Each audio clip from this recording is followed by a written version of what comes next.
भारतीय सेना के लिए आज बड़ा गौरव का दिन है क्योंकि आज इंडियन मिलिट्री एकेडमी से नौजवान जो आज शपथ लेकर मिलिट्री की ओर चल पड़े हैं आज गए हैं। लेकिन इतिहास में ये पहली बार हुआ है कि जब कोरोना काल में उनके परिवार वाले शामिल नहीं हो पाए हैं और इस बार ये जवान सीधे सीमा पर तैनात होने वाले हैं, अपने घर नहीं गए हैं। तो इस बार की परेड कैसी रही, इस रिपोर्ट में देखिए।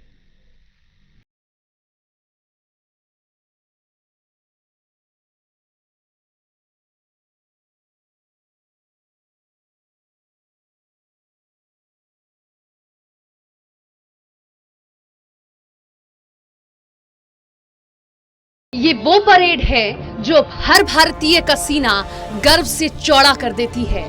वो लम्हा होता है जब भारत माता की सेवा के लिए ये सभी नौजवान अपने घर को पीछे छोड़ आते हैं। यहाँ से वो शपथ खा लेते हैं कि अगर बाजी जान की भी आई तो पीठ नहीं दिखाएंगे, क्योंकि अब उनकी जान से ज्यादा कीमती कुछ है तो भारत माता की रक्षा।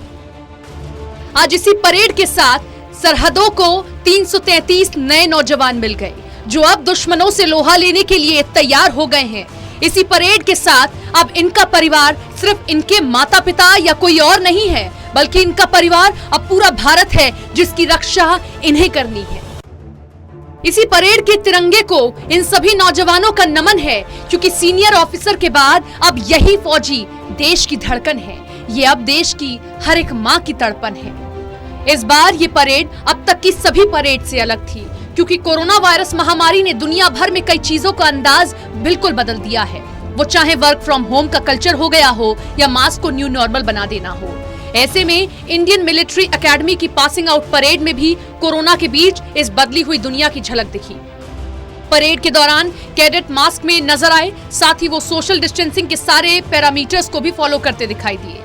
इंडियन मिलिट्री एकेडमी की पासिंग आउट परेड में शामिल सारे अधिकारी भी सफेद काले मास्क में नजर आए। इस पासिंग आउट परेड में कुल 423 कैडेट शामिल हुए, जिसमें 90 मित्र देशों के कैडेट भी शामिल थे। परेड की सलामी इस बार सेनाध्यक्ष मनोज मुकुंद नरवणे ने ली थी। साथ ही उन्होंने सभी नौजवानों का हौसला भी बढ़ाया। ये नौजवान अब सिर्फ अपने परिवारों की रक्षा नहीं करेंगे, ये नौजवान अब पूरी भारत की रक्षा करने वाले हैं। सरहद पर तैनात हैं और हमें नाज है ऐसे नौजवानों पर, क्योंकि जब ये सरहद पर तैनात हैं तब हम और आप महफूज हैं। हम शुभकामनाएं देते हैं इनको कि टूटने ना देना भारत माता का विश्वास। अगर जरूरत पड़ती है तो ये अपने खून का कतरा कतरा देते हैं, और आगाज जब जंग का होता है तो बिना कुछ और देखे लौटते हैं अपने घर भारत माता के जयकारे के साथ ही। और अगर शव भी लौटता है तो वो भी खाली हाथ नहीं लौटता, वो भी तिरंगे में लिपटा हुआ लौटता है। तो हम भी इन सभी नौजवानों को शुभकामनाएं देते हैं और सरहद इनका इंतजार कर रही है। कोरोना काल में इस बार परेशान करने वाली बात यही थी कि हर बार ये अपने परिवार वालों के साथ ही खुशी मनाया करते थे, लेकिन इस बार परिवार वाले नहीं थे। इस बार सीधी जिम्मेदारी इनके कंधों पर डाल दी गई है और अब ये सीधे सरहद पर तैनात होने वाले हैं। Special desk, total news.